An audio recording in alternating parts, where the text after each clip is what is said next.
राधे राधे भक्तों। तो मैं आज अपने सभी राम भक्तों के लिए सुंदर कांड को हिंदी में लेकर आई हूँ। श्री गणेशाय नमः। श्री जानकी वल्लभो विजयते। श्री रामचरितमानसः पंचम सोपान मंगलाचरण। शांत सनातन अप्रमेय निष्पाप मोक्ष रूप परम शांति देने वाले ब्रह्मा शंभु और शेष जी से निरंतर सेवित वेदांत के द्वारा जानने योग्य सर्वव्यापक देवताओं में सबसे बड़े माया से मनुष्य रूप में दिखने वाले समस्त पापों को हरने वाले करुणा की खान रघुकुल में श्रेष्ठ तथा राजाओं के शिरोमणि राम कहलाने वाले जगदीश्वर की मैं वंदना करता हूँ। हे रघुनाथ जी, मैं सत्य कहता हूँ और फिर आप सबके अंतरात्मा ही हैं। सब जानते हैं कि मेरे हृदय में दूसरी कोई इच्छा नहीं है। हे रघुकुल श्रेष्ठ, मुझे अपनी निर्भरा भक्ति दीजिए और मेरे मन को काम आदि दोषों से रहित कीजिए।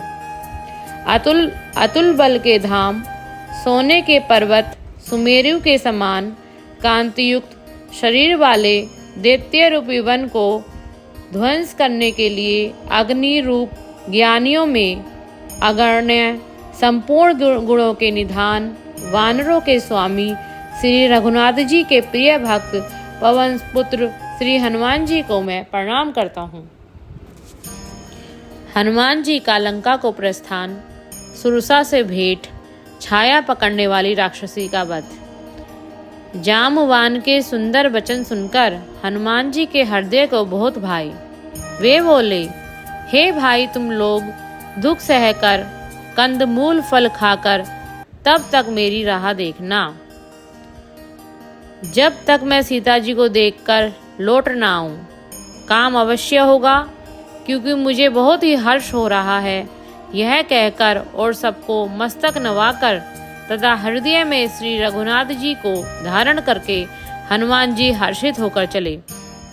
समुद्र के तीर पर एक सुंदर पर्वत था। हनुमान जी खेल से ही अनायास ही कूदकर उसके ऊपर जा चढ़े और बार बार श्री रघुवीर का स्मरण करके अत्यंत बलवान हनुमान जी उस पर से बड़े वेग से उछले। जिस पर्वत पर हनुमान जी पैर रखकर चले, जिस पर से वे उछले, वह तुरंत ही पाताल में धंस गया। जैसे श्री रघुनाथ जी का अमोघ बाण चलता है, उसी तरह हनुमान जी चले।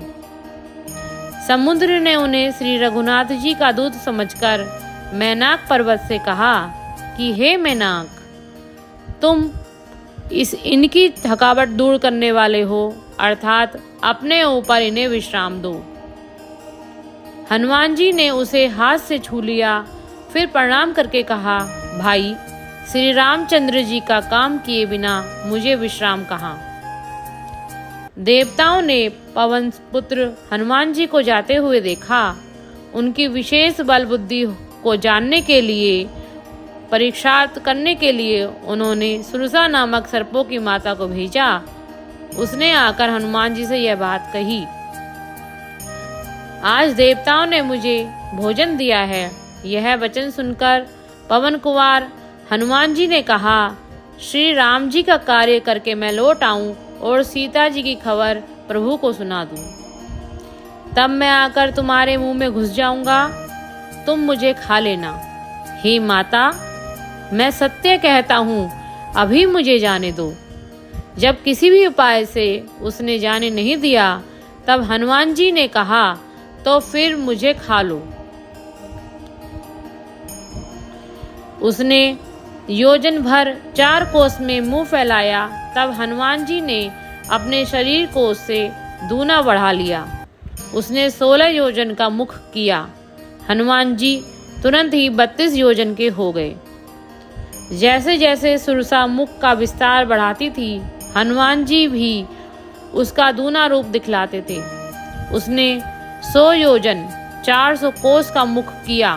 तब हनुमान जी ने बहुत ही छोटा रूप धारण कर लिया और उसके मुख में घुसकर तुरंत फिर बाहर निकल आए और उसे सिर नवाकर विदा मांगने लगे। उसने कहा, मैंने तुम्हारे बुद्धि बल का भेद पा लिया जिसके लिए देवताओं ने मुझे भेजा था।